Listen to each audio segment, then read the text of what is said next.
Yeah.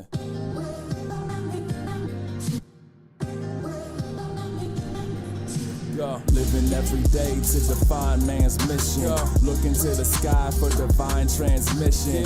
Deaf man's vision makes the blind man listen. Eyes on the prize, this is blind ambition. Thank you. What's going on, world? Thank you for tuning in. I am your host, Michael Serial Sensei Williams, and this is the very first episode / edition of Road to the Oddball Chronicles. And this will be a series of audio podcasts that I will be releasing throughout the upcoming weeks.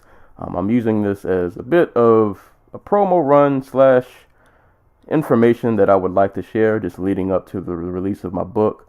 This has been a process I've been working on since about 2013, 2014-ish. So it has taken me literally years of time and effort and dealing with life along the way to make it to this point. So I just wanted to use these episodes, like I said, to promote my book and also just share ideas and things that I've learned along the way. So this is kind of dedicated to not just writers, anyone who's a creative in general. I think this will be hopefully something that you can pull from. A lot of these thoughts and ideas and topics are things I wish someone would have pulled me aside to a while back and maybe let me know about so that I would have been aware of what exactly I was getting myself into, because the process of writing a book and trying to be a creative in general and a content creator has been an experience, to say the least, and there's a lot of information to be shared, so I'm hoping to kind of just provide that for people. And of course, like I said, gotta give some kind of promo to my book. As far as the Oddball Chronicles goes, a lot of these prior episodes leading up to my final episode will be me just sharing like general thoughts and ideas, like I said, of things I've learned along the way. And by the time we get to the last part of this series, specifically, I'll probably put it on the very last episode, which hopefully this probably won't be more than 5 or 6 episodes. But the last episode, I'll introduce the artwork. I'll go into detail about the characters, about what the Oddball Chronicles, just what it's about in general, messages I'm trying to get out there. Like I said, artwork, all of that good stuff. So by the last episode of this series, you'll know full-fledged what you're going to get into if you decide to, take a chance and read my book, which would greatly appreciate it if you do. But if nothing else, even if you don't read my book, these episodes leading up to that final episode, you'll at least get an idea of things that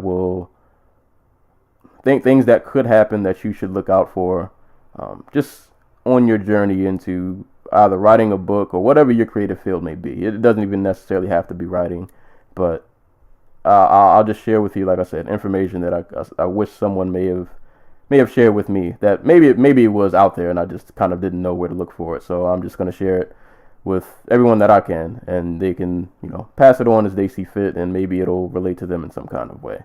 In terms of me personally, I'm a writer / podcaster / introvert extraordinaire. I've been writing since about childhood, on and off. Seriously got back into it probably about 4 to 5 years ago. I'm also a podcaster. I host the Dojo Talk podcast, which I do with my co-host, the Anti-Cool. So we cover combat sports. So if that interests you, if you're interested in mixed martial arts, boxing, kickboxing, things of that nature, you can give that a look. I'm also do music reviews. I have another podcast called Sounds Like Fun, where I mostly review indie rap albums. So not a ton of mainstream will be covered on my channel, but there will be some. I did just do Lupe's album, Drogas Wave, so that's the latest review I did. By the time you guys hear this, that review should already be up. So I'll leave links below to my SoundCloud, YouTube, Twitch, because I'm on Twitch also if you're a gamer. So I'll leave all relevant links below so you guys can check those out, get somewhat a bit of a feel for who I am. I'll leave links to my WordPress, though I'm not as active on there probably as I should be, but I do leave some of my old writings up there. my writings have gotten a lot better since then, so don't judge me if you give those a look. I've gotten a lot more polished since those days, but WordPress was a pretty awesome tool to flesh out ideas that I had at that time. But I'll leave links to that below so you guys can get a feel for who I am, what I do, all that good stuff. But as far as this first episode, Road to the Oddball Chronicles. So part 1 of what I wanted to cover is something that I've noticed just kind of traversing and getting a bit more involved with creative circles and little creative communities I've seen and interacted with, like via social media, or not even social media, even just via people I know in real life who, even if they're not writers, just they have their own creative endeavors and ideas that they're trying to get off the ground. And this is an issue that I've kind of seen this repeat over and over. And now that I've just noticed it repeating, I feel like it was important that this was the first thing that I talked about. And also because I think it's something that needs to be expanded upon, and we need to have more of these kinds of conversations. And that is within regards to just mental health and the creative community. And mental health obviously is something that doesn't just affect creatives. It affects people at large in general, but it's definitely something within like the writing communities and any kind of like creative circle. You'll see these issues, I feel like, pop up more often than not.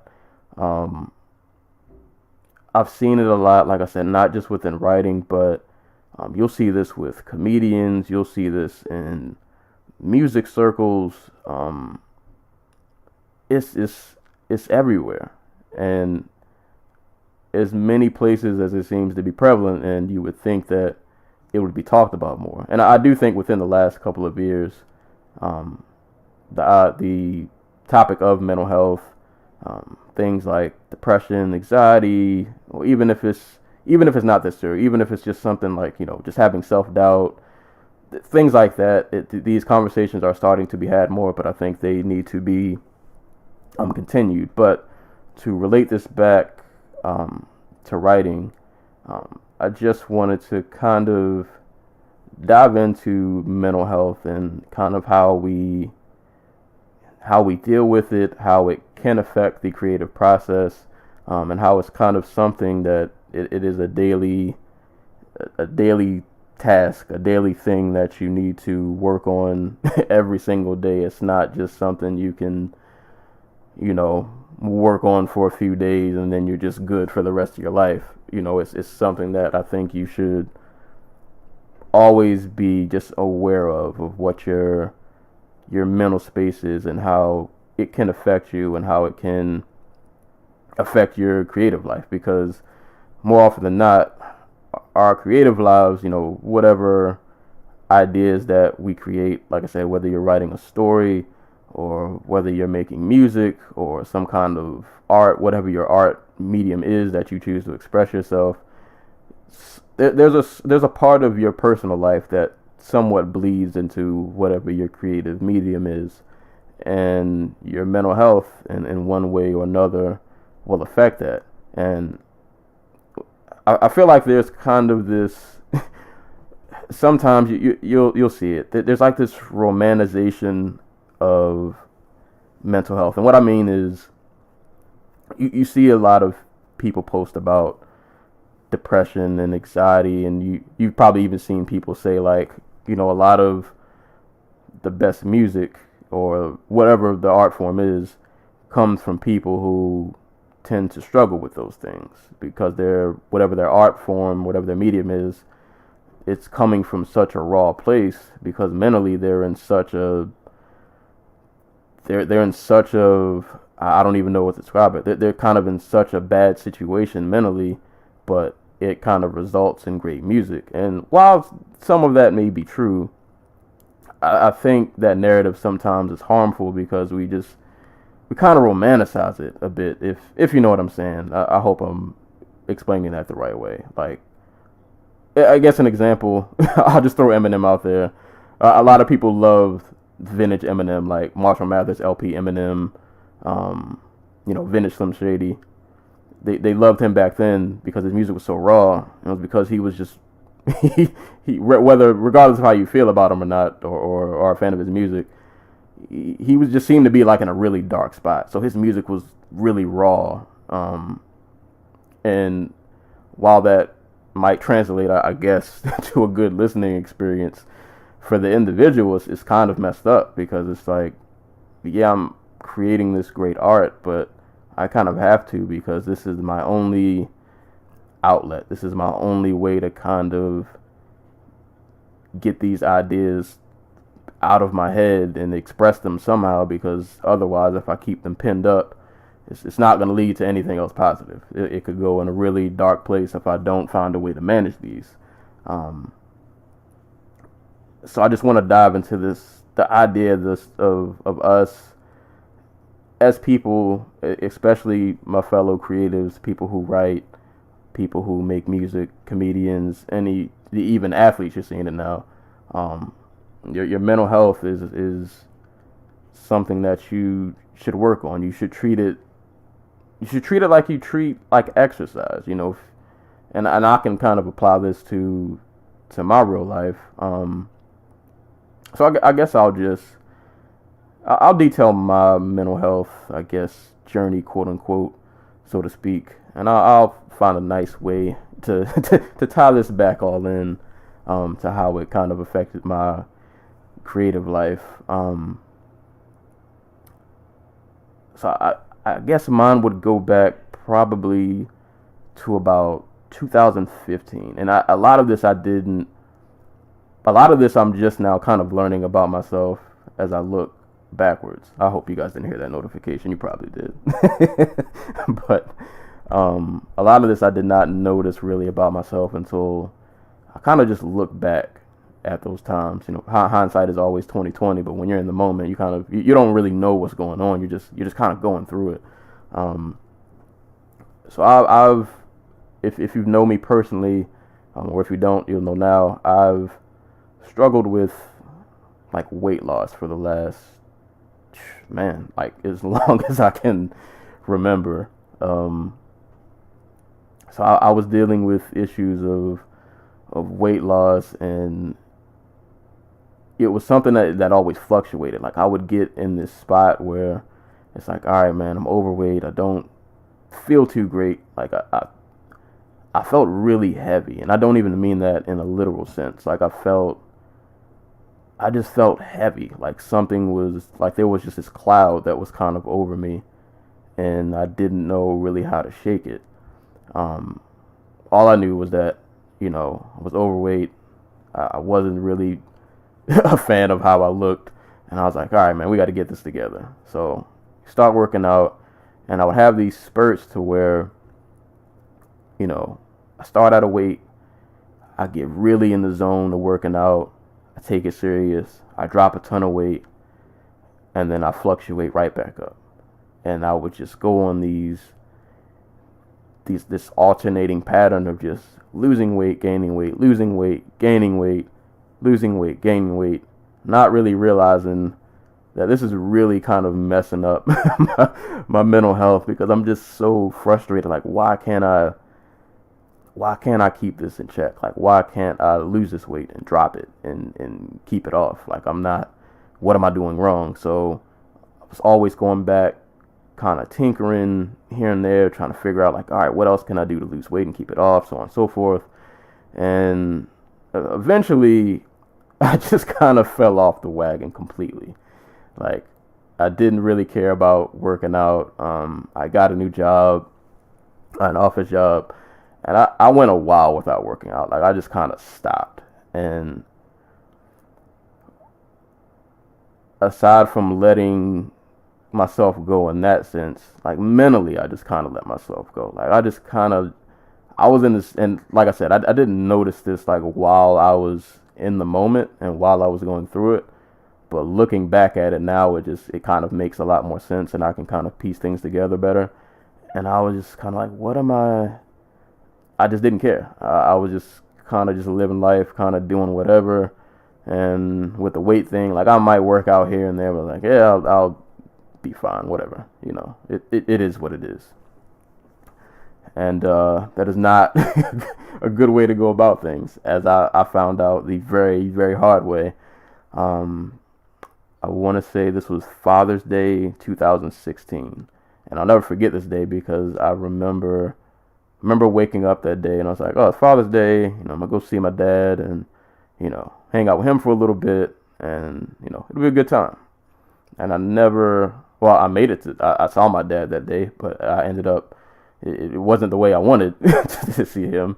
We met at a hospital because that's where I ended up from kind of not taking care of myself. And all that time of, like I said, letting myself go, kind of mentally just like checking out, you know, I woke up that morning. I was at my girlfriend, at the time she was my girlfriend, over her house at the time. And I woke up feeling, you know, it's kind of a regular day. Like I woke up and I was like, I'm going to get me a bowl of cereal. I think I went to watch JoJo's Bizarre Adventure, anime for those who don't know. I was like, I'm going to watch some JoJo this morning, eat me a little bowl of Cinnamon Toast Crunch. It's going to be a good time. So I go to get my cereal, crack open the laptop, put on JoJo, start eating. It's a good time. I maybe get 3 minutes into the episode and I just get dizzy. And I don't mean dizzy like, sometimes you might have a quick dizzy spell, like if you get up or move too fast and you kind of have that quick moment where you're like off balance for a second. But no, this was dizzy. Like I couldn't sit up straight. Like I literally fell over on the couch. It was one of the scariest things that ever happened to me. I had to collect myself a little bit because I just couldn't move. And, you know, I won't go into all detail about that entire day, but just know after literally being dizzy and not being able to stand it up straight, and I became dehydrated, my body started to get really cold. I literally thought I was dying. And I ended up in the hospital. And that day there was something about that day that just kind of triggered something in me. And it brought on a new battle that I was not ready for, and that I'm still battling today. So the aftermath of that hospital visit, like things kind of spiraled after that. My physical health was terrible. My mental health was awful. I took a really hard look in the mirror at myself, and it was just kind of like, boy, what have you've done it now, Mike. You have done it now. You have dug the hole of all holes, and I don't know how you're gonna get out of this one. Like we've gotten out of some jams before, but this is boy, this is the one right here. Like if you're gonna have to pull out all the stops to get out of this hole. And so I just remember looking back now at those days, and the result of me just trying to lose weight, and everything was just kind of going, everything in life just seemed to be going wrong. And it eventually ended. That relationship that I have, that ended. I'm sorry if you guys hear me moving around. My laptop is about to die while I'm recording, so I'm reaching for my charger cord. All right. But yeah, so that relationship ended up ending. 'Cause I was just in a really bad, terrible spot. But it was one of those moments where I had to look at myself, and it's like, all right, man, like you really gotta start taking care of yourself. And like I said, also during this time, I'm still trying to write, still trying to, work on my book, work on, all these little creative ideas and projects and things that I have in mind. But it's like, dude, you can't create if like you're not here. Like you can't create if you're physically just unable and mentally unable to get these things done. And writing was still a good escape to kind of brighten those days up, squeeze a little 20-minute writing session in here and there. But my health and things just seemed to be so bad that it was like, I can't even, you try to focus on writing, but I can only focus on so much before my mind starts to wander off. And it's like, dude, you can't just write and just use this as an escape and not take care of yourself. And I think that's kind of a something I think that a lot of creatives do, and I can't blame anybody, and to a degree it helps. Like if you're in a bad space, if you're in a really deep, dark place, you kind of use your outlet as a way to, it's almost like therapy. And therapy's good, it's great. Even it really, a lot of those days writing, that was like the only thing that was kind of keeping me afloat, because everything else just seemed to be just kind of crashing and falling around me, and this was the one thing I could look forward to. But even therapy has to be coupled with work.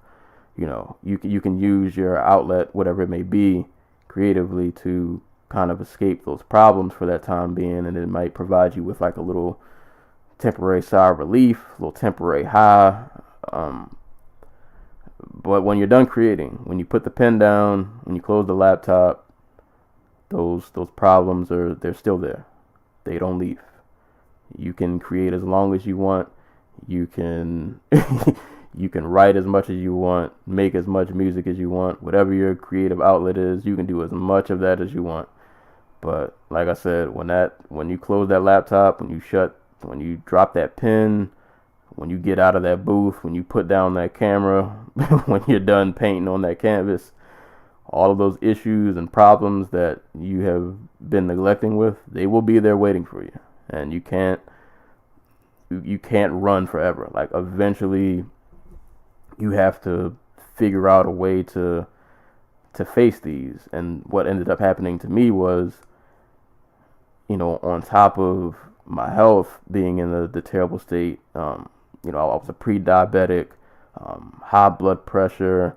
I was having these episodes of like really extreme fatigue, and it got to the point where there were days I couldn't even stay at work because I was so exhausted, like all the time. Like I said, I felt really heavy, physically and metaphorically speaking. Like I couldn't. There was just this really dark cloud over me, and I just could not focus at work. And it got.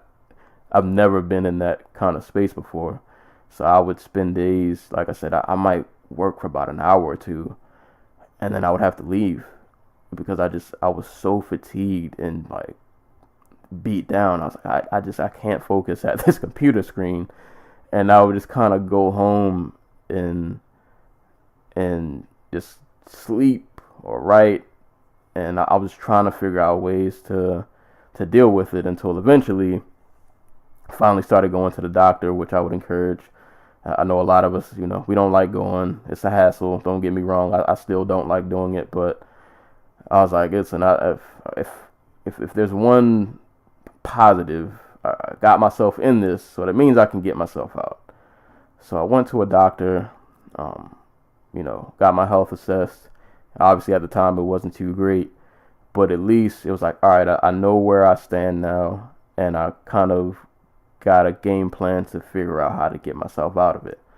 And first it just started with physical health. Like the goal was just to lose weight. So I started to try to teach myself how to cook.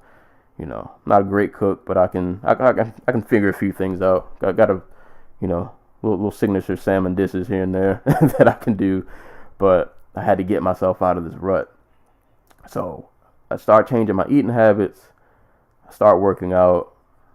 And it was really tough at first, man. I couldn't work out for more than about 20 minutes without feeling like I was gonna die. So those that first couple months of working out was just tiring. I physically I wasn't up to it. I had to build myself up to just get my stamina back up, get my strength back up. But then, in the midst of me trying to drop the weight, insert new challenger, mental health in the form of anxiety starts to happen. And this was something that I was not I was not prepared to deal with. Anxiety was one of those things that, up to that point, I just kind of heard about it. You had a roundabout idea of what it was. Might have seen it in a movie here or there. But like personally, I didn't know really in depth as to what it was and how to deal with it.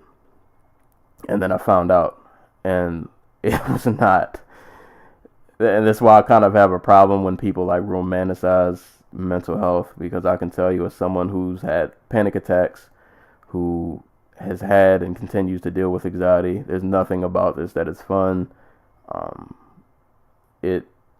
It's one of those things that it's a mental thing, but it has physical repercussions, which is something I definitely learned along the way, and why I would encourage people to work consistently on your mental health so that you don't have to go through this, because it is not fun. And I first started noticing the anxiety symptoms when I would have trouble sleeping at night. Like I would try to go to sleep, and I would just have like this head rush, like this random just surge of just like adrenaline, and I would just wake up in the middle of the night, and it would repeat over and over and over and over, and I wouldn't be able to fall asleep until like 2-3 in the morning, because I would keep getting these adrenaline rushes, and like my heart would beat really fast. I would like wake up, sit up for a little bit. I didn't know what was going on. Like it was really bad. And those nights where I couldn't sleep, I would be exhausted, because I work pretty early in the morning, so I'm going all night not being able to sleep because of these adrenaline rushes. And then I get like 3 hours of sleep, and then I got to go to work and try to function for 8 hours. And I'm trying to stare at the screen, and it's like I can barely keep my eyes open, because it's like, bro, I have not been asleep. I'm running on fumes right now. So that was just another thing, man, where these random adrenaline rushes and just intense, just moments of nervousness where I can literally feel my heart beating like it's about to jump out of my chest. That started to really, really wear me down. And I was like, dude, like what is going on here? And then it really came to a head when I had the pleasure of having my first panic attack, which kind of just happened out of nowhere. Like I was chilling at home. I remember I just went out and got some food, came back home. I was watching some fights, actually. I was watching the UFC. I don't remember exactly what card it was, but I remember watching the fights. I was laying down in my bed, had my food, and like that nervous feeling you get in your stomach, like when you're just really nervous. I remember like that feeling kind of hit me really hard out of nowhere. I was like, what is this? So I just kind of like got up, and I walked around. I think I went downstairs. I got some water. I come back upstairs, and the feeling, not only does it not go away, it starts to get worse. Like it starts to really, really ramp up. And like I said, it's literally like, it's the only way I can describe it to people, having a panic attack, the beginnings of it is kind of like, it's like being in fight or flight mode when there's nothing to fight. So like you're really amped up. And I don't mean this in a good way. Like you can literally feel like your body's going into overdrive. Your heart's beating really fast. And then it came to a full head where like I couldn't contain it, and I just started like hyperventilating. I remember I thought I was dehydrated because my mouth was so dry, because I was breathing in and out so hard, so rapidly. So I'm hyperventilating. I feel extremely nervous. I'm breathing in and out just rapidly. I have no idea. I think I'm about to die. I have no idea what's going on, but I feel like this is the end. And like I remember the worst feeling was my limbs, like my arms got numb from like my elbow down, started to like get numb. My legs got numb, and I couldn't even stand up. Like, and at that point, I'm really panicking because I think something's really, really wrong with me. So, my whole family, they take me to the hospital. I'm in the car just trying to trying to stay calm, but literally, like, I think this is the end. Like, in my head, this is it. Like, this is about to be over. And I get to the hospital, and luckily, I feel like the doctor who I went to, I feel like he must have seen this thousands of times, because it seemed like he already knew what it was. Like, they did the little EKG, everything came out fine. He's like, just breathe. Like, you're having a panic attack. Like, you just gotta breathe. You gotta calm down. He's like, the reason your mouth feels so dry is because you're breathing in and out so fast. He's like, you just gotta woosah. So eventually, I crash. I calm down. I think they kept me in the hospital for a couple hours, and then ended up going back home that night, probably about 2-3 in the morning. Go back home. And I just remember, after my body was so amped up for so long, just kind of being in overdrive. When I finally came down, it was such a crash.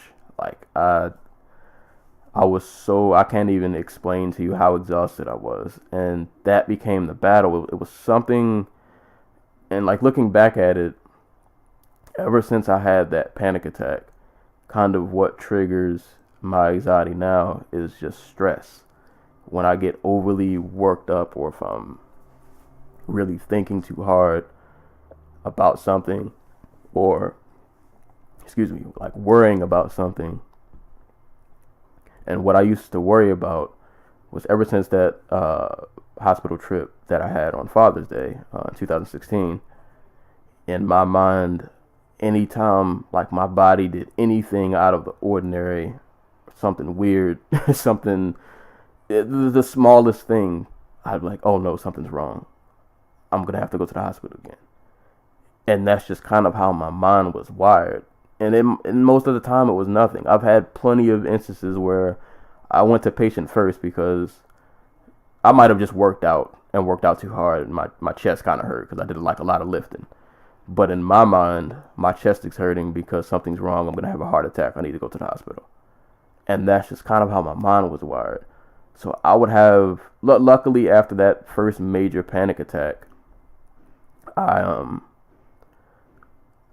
didn't have many major ones after that, but I would get these kind of light to mid, I would say, panic attacks, as to where I might worry about something too much, and I kind of just have to breathe a lot. I have to calm myself down, because I can start to feel myself getting nervous, and I don't want to get to that point.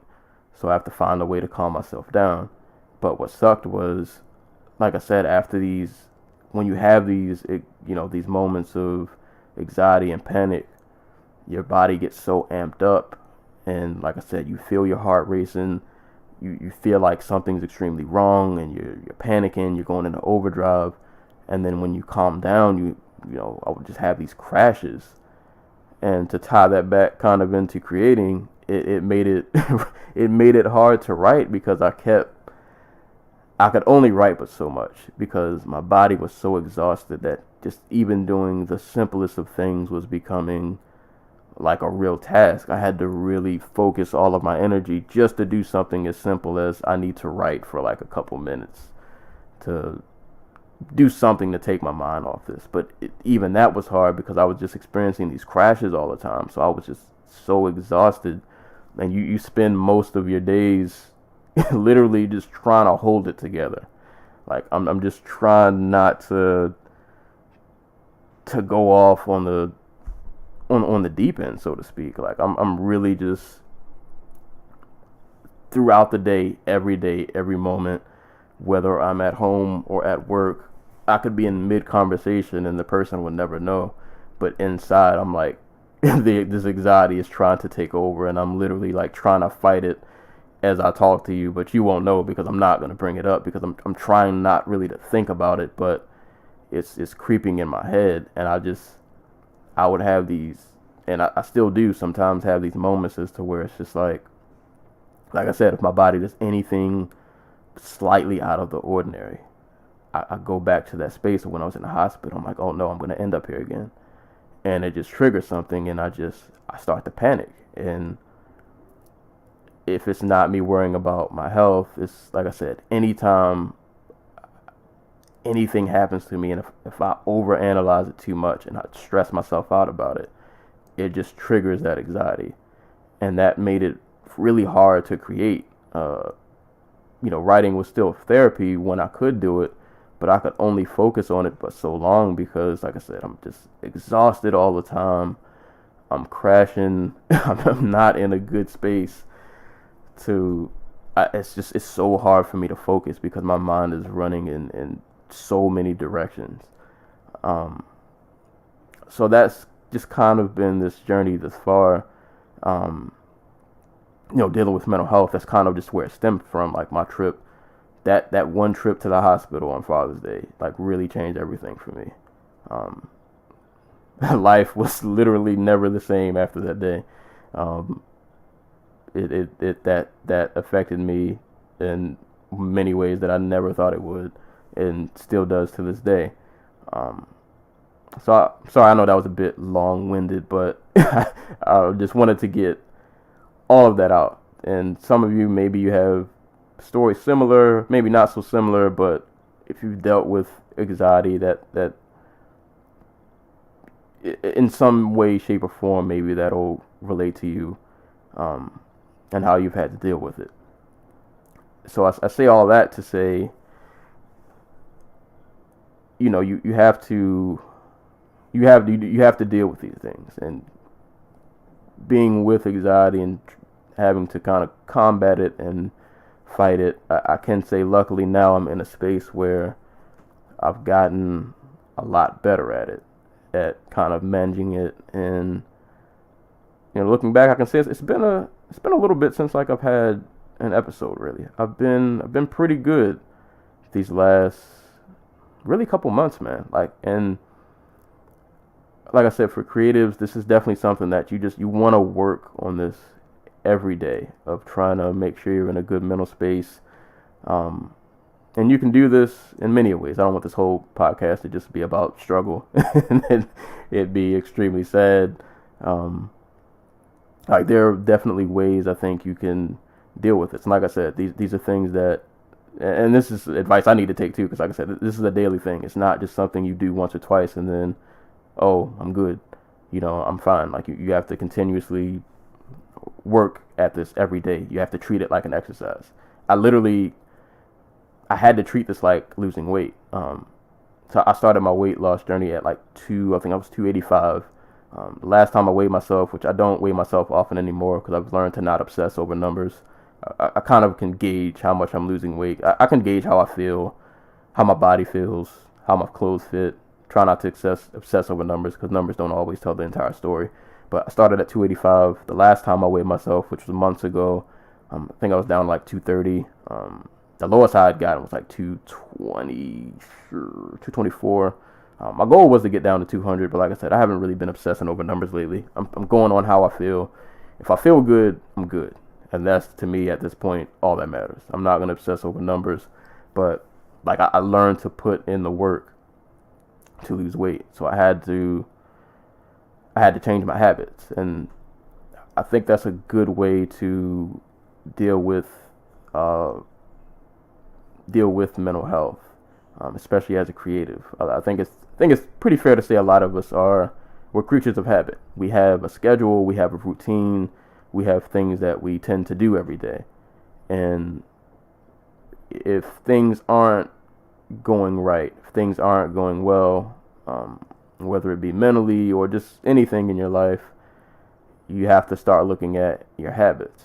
So, like I said, mental health wise, to tie it back in, I was always worrying about things and kind of obsessing over things. And this was really hard for me to deal with because as a writer, I kind of have, and I don't say this to sound pretentious or extra artsy, but I know a lot of us, our minds we're wired a little different. And I know mine is wired a little different, and in some ways it's a positive, in some ways it's a negative.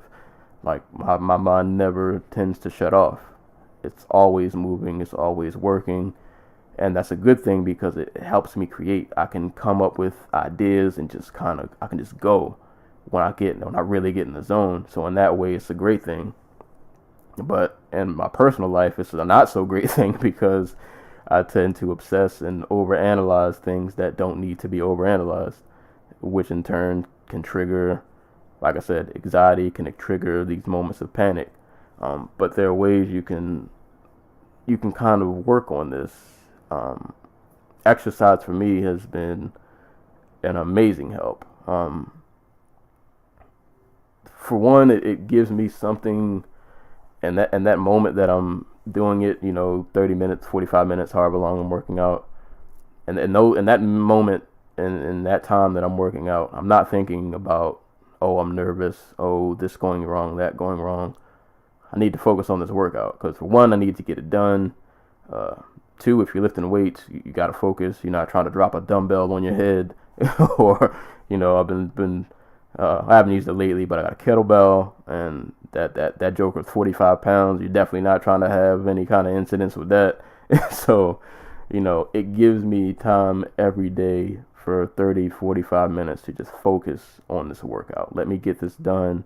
And more often than not, even if I'm sore, if I'm tired, I feel good after I work out. Like, it kind of gives me this high. The high doesn't last all day, but it gives me this temporary, just kind of like, I feel good about myself.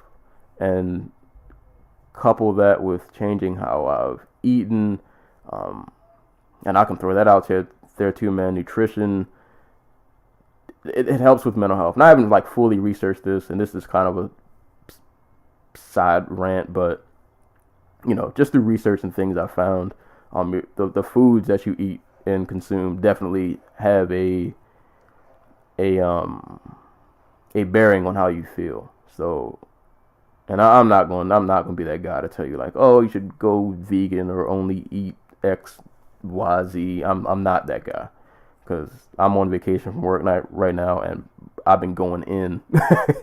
I've been going in all week. So I'm definitely not the guy who's about to just shove this health talk down your throat, but just being aware, and you can do your own research. Like I said, the foods that you eat do have an effect on how you feel. And I've noticed this, when I started to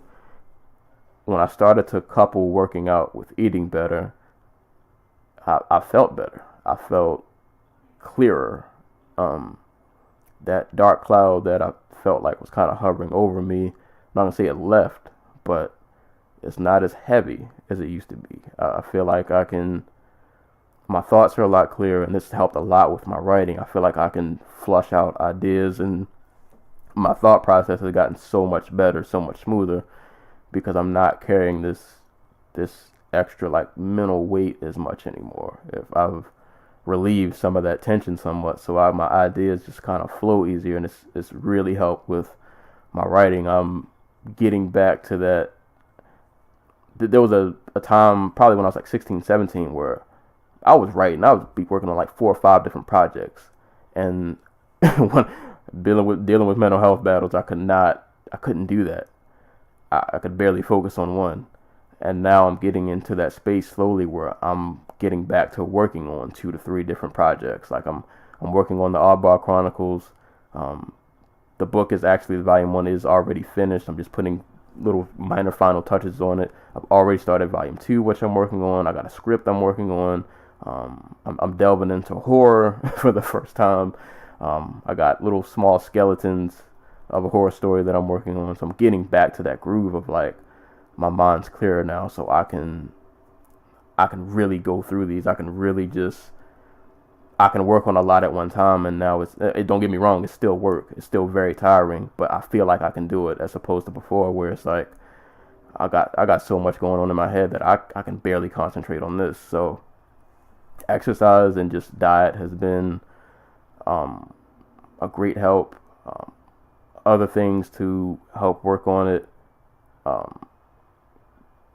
something that I've always struggled with, and I will continue to struggle with, because in general, I'm just not I don't really consider myself a people person. So it's not that I don't like talking to people, but not for us, gonna make me feel like a douche.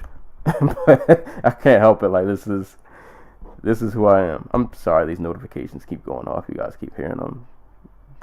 Lenovo, you guys gotta chill. But you know, I don't like talking to people for long periods of time because I'm just not really a social person, so it kind of drains me. But you know, if you can find someone to talk about your issues with, it definitely is an amazing help to just be able to vent, and you'll learn that you're definitely not the only person who's going through whatever it is you're going through. You may think that and feel that, but there are plenty of other people out here who they're dealing with anxiety, they're dealing with depression, and you know, all of those kinds of things are definitely out there. And you know, if you can find someone to vent to, it'll be a tremendous help. Like literally just the act of talking about it and just kind of getting it off your chest, out of your head, it'll lift the weight off you. You'll feel a lot better. So whether that be a family member, a friend, or if you go to professional, you know, psychiatrist or go to therapy or anything like that, would highly recommend it. Any way that you can find other ways to vent out those issues and things you're dealing with other than your creative medium. And I'm not saying to not express it through your creative medium, but I think you need to give yourself options, because like I said, no matter what you do, if you're a writer, musician, whatever it is you do, you can't spend all day, every day working on whatever this creative endeavor you have. I can't write for 24 hours. There are going to be moments, plenty of moments, where I'm away from my laptop and I can't write. So I need to have other tools in the arsenal, so to speak, to kind of deal with, you know, these mental health issues, these anxiety issues. I have to have other ways to kind of alleviate it other than my creative medium, because I'm not going to be around that all day.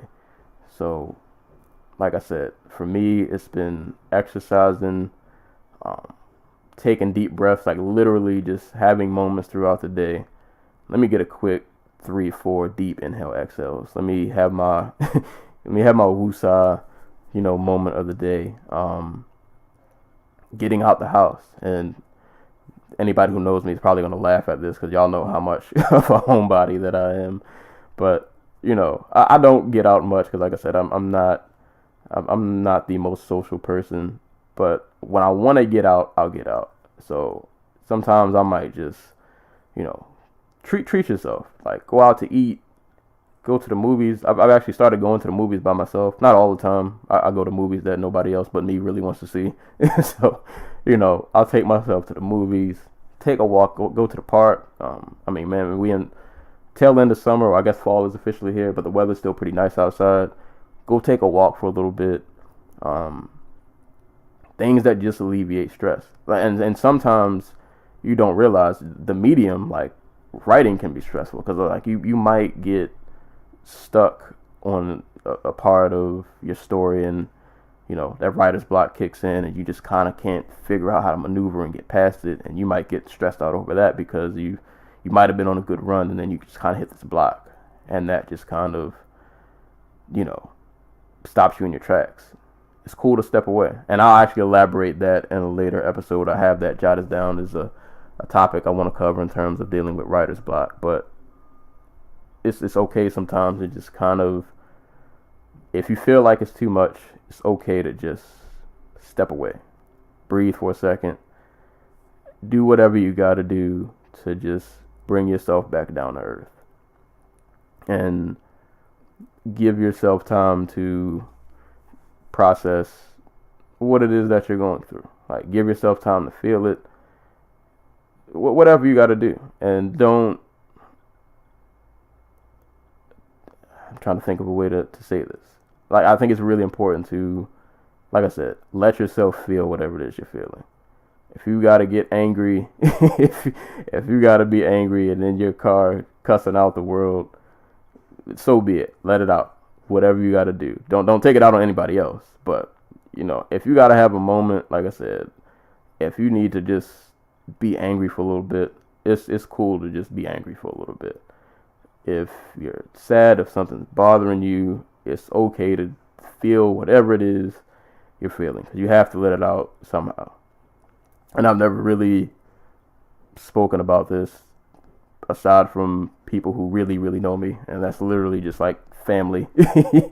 Like I've had a couple of breakdown moments. Like I've literally had days where it felt like too much, and I like literally broke down crying. And I've never really shared this with people, but I've had those days. Like it's a real thing, and sometimes you want to bottle it up.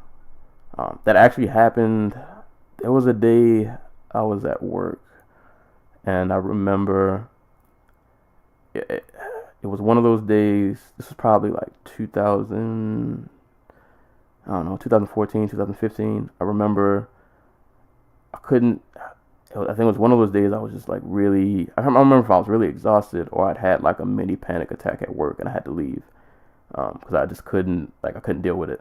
And I remember driving home, and I remember, that feeling you get like when you're about to cry and you don't want to. That started to hit me when I was like at a traffic light, and I was like, no, I'm not gonna cry. I'm all right. I'm good. And I couldn't hold it in. Like when I got home, I bawled my eyes out.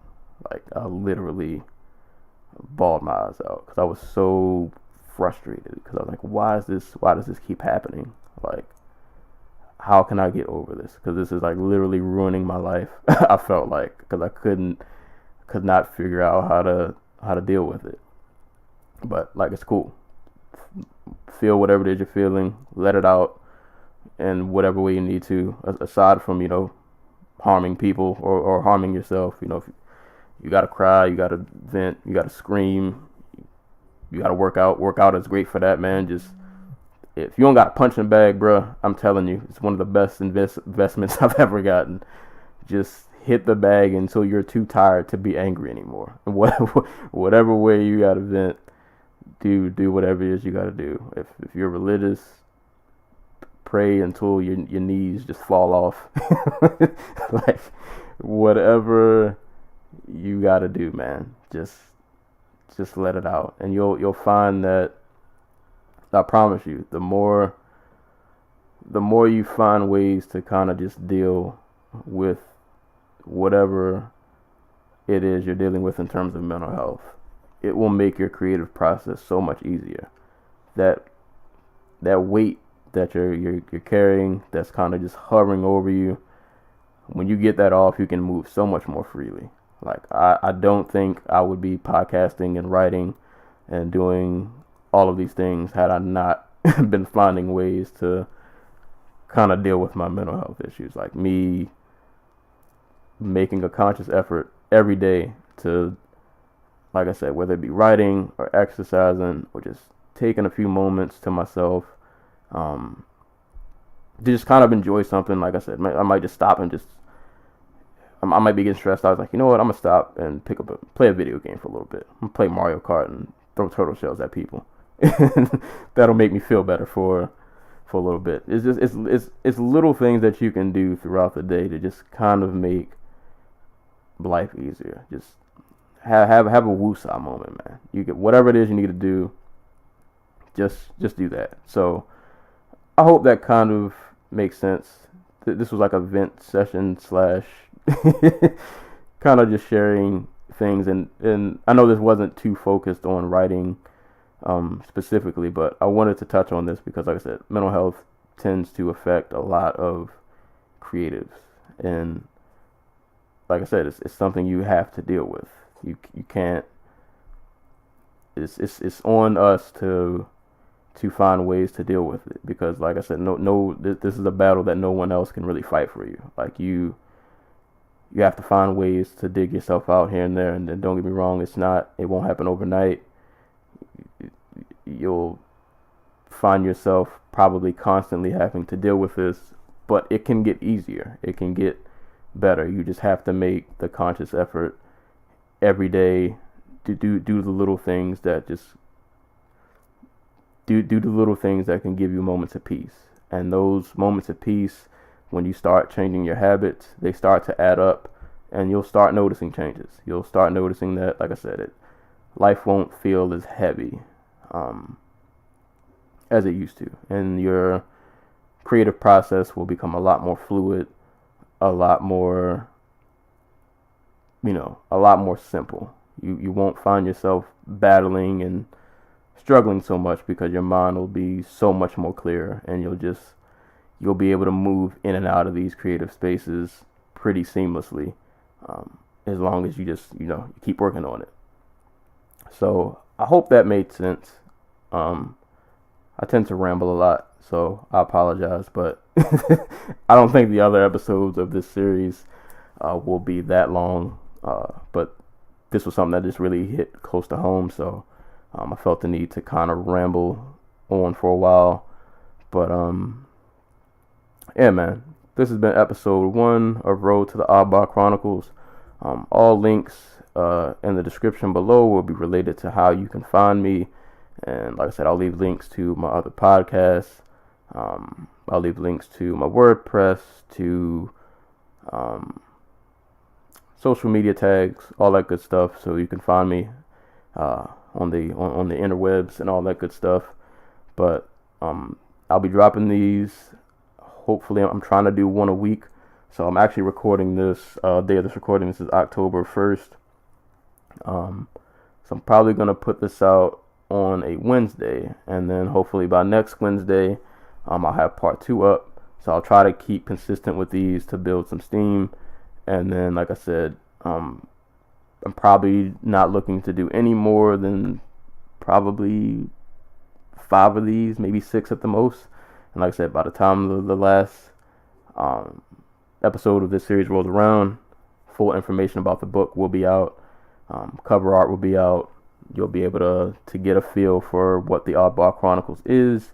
But like I said, everything leading up to the release of the book is just kind of me sharing ideas that I've had and things I've learned along this creative journey that I just kind of want to get out and share with other people, anyone else who's creative, anyone else who is a creative, and hopefully this will help them in some way.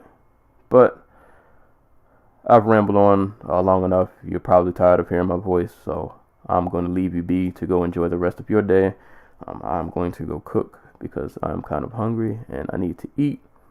But I'm your host, Michael Serial Sensei Williams, and until next time, I will catch you guys later.